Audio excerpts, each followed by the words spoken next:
Sometimes, even with all the right words, all grammatically correct, all in structure, still feels like something is missing. Have you ever come across a situation where even though you proofread or when you have given your papers to the examiner, they come across none of the grammatical issues or any structural issues, but you still obtain a very lower grade? Have you ever thought about it as to why? Sometimes, no matter how much we write in a grammatically orderly manner, the spark tends to miss out.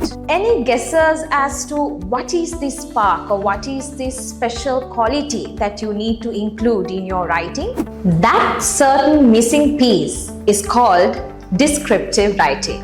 Hi class, in today's session, we will be discussing on the topic descriptive writing. By the end of this session, you will be able to define what is descriptive writing, identify its usages, discuss the techniques used to perfect your descriptive writing skills, and also towards the latter part of today's session, we will be able to evaluate a sample description. So my dear students, what is descriptive writing? From the keyword itself, you would tell me descriptive writing would mean a description. By definition, it's exactly correct.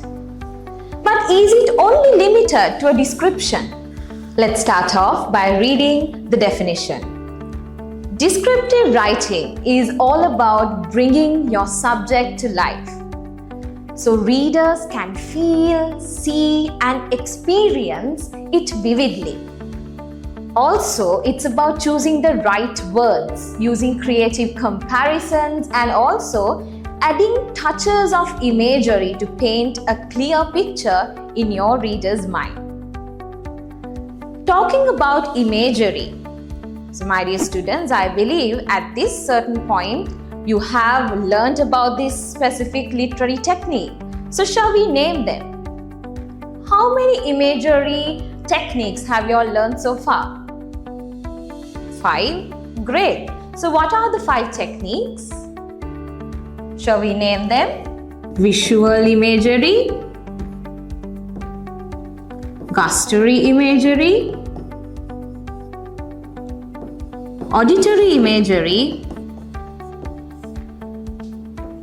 olfactory imagery, and tactile imagery. What are these types of images? Are they related to human senses? If they are, shall we name them? So, visual imagery is directly connected to the human sense of sight, gustatory to the human sense of taste, auditory to the human sense of hear, olfactory to the human sense of smell, and tactile to the human sense of touch. Now, let's talk on the topic when to use descriptive writing. Descriptive writing can enhance almost any piece by adding immersive details and setting the scene. So many types of writing, especially fiction, poetry, and memos, can benefit greatly from it. So if you ask me what are the types of text we could use this specific writing style, there are many. But to make things easier, I'll let you know the types of text that we cannot use descriptive writing for. So such writing text would include technical writing, academic writing, professional emails, and other formal correspondence. Let's talk about why we can't use descriptive writing for these specific writing styles or products. Mainly, if you look at the genres of it, it all belongs to the non-fiction genre, and all these are official forms of writing where we do not tend to describe anything in detail, but we tend to keep all our explanations direct and straightforward.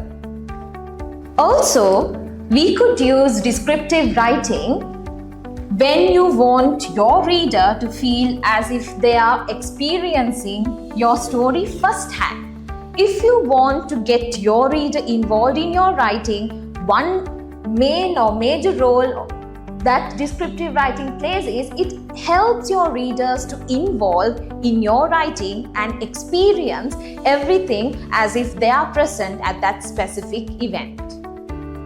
For example, let's look.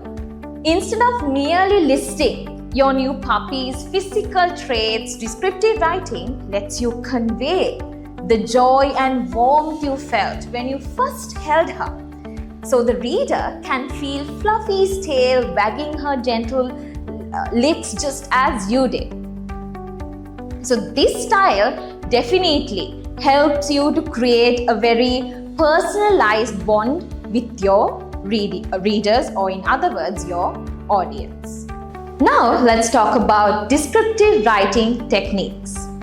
I'm sure you all must have heard of all these techniques, but let's go through all these techniques once again just to clear our minds and to make sure we are very well aware about all these techniques in detail. Metaphors. A metaphor is a vivid way of describing something by comparing it to something else. If you look at this comparison, the two things that are being compared together are completely opposites, or maybe you cannot see any similarity between these two. Let's look at the example. Time is a thief. Initially, when you take time and thief, could you see any similarity between these two? But yes, when you dive in deep and you try to come up with similarities, you'll identify that there's a very beautiful meaning hidden behind. So then, let's move on to the next technique. Similes. Similes compared to metaphors are more direct comparisons. In order to write a simile, you need to use words like or as.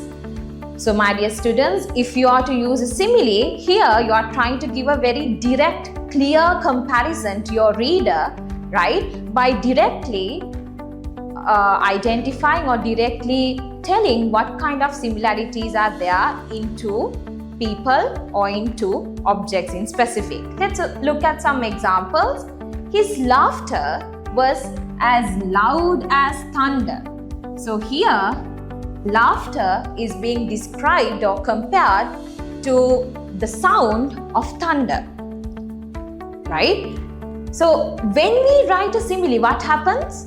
As readers, it becomes very easy for us to imagine this specific picture that is being described.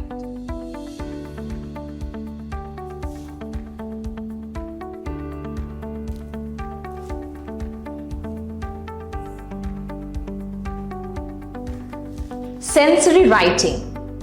Sensory writing brings a scene to life by engaging your scenes. Or in other words, we call it personification, where we give human qualities to non-living things, only with the objective of making our descriptions to come into life. So when we do this specific technique or we use it, what would happen? It would help our readers to imagine things in a more vivid manner. So you can look at the following example. The gritty sand rubbed between my toes, its warmth seeping into my skin as each wave lapped against my ankles. So here, the gritty sand is personified by telling it rubbed between my toes and its warmth seeping into my skin. So if you look at the following actions or verbs, you could say these are things that only humans could do, but what are we doing? We are implying them into non-living things so that it's easier for our reader to imagine. The next technique, hyperbole. So this is when you make an exaggerated statement, right? It's more like creating drama. So what happens when we exaggerate a certain description? It actually helps our readers to keep it in their memory for a longer period of time. Let's look at the example. That pizza was the size of a car. So here we are trying to give out the picture saying that it was enormous or it was more than the size of what we actually expected it to be.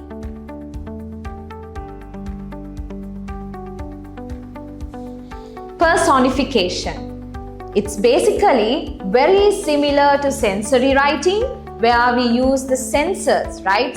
Human sensors to giving descriptions or to create a picture that would help once again to engage, and also children, it will help us to interact with our audience or the reader. Now, when it comes to a writer, you don't get to meet your reader, isn't it? Right? So this is also another way of you being able to pass out your feelings, your imagination onto your reader. Let's look at a small example here. It was a lively forest. Each tree stood tall and proud, as if they were ancient guardians watching over the woodland, whispering secrets to one another with each passing breeze. Maybe it was just a forest, but this is the way you saw it as a writer, and you present that same feeling you felt onto your reader. Onomatopoeia. This is, I guess, kind of very easy for you all to remember as a technique. Here, what we do is we give words that mimic specific sounds. Once again, to help to create that picture in a more vivid and vibrant manner.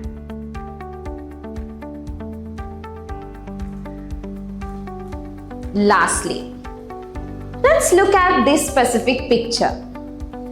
Descriptive writing is more about not looking at the big picture, but looking at the small picture.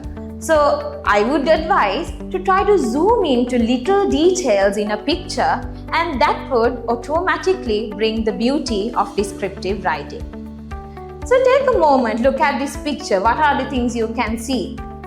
What kind of a feeling is generated? Let's look. So this image captures a serene lakeside.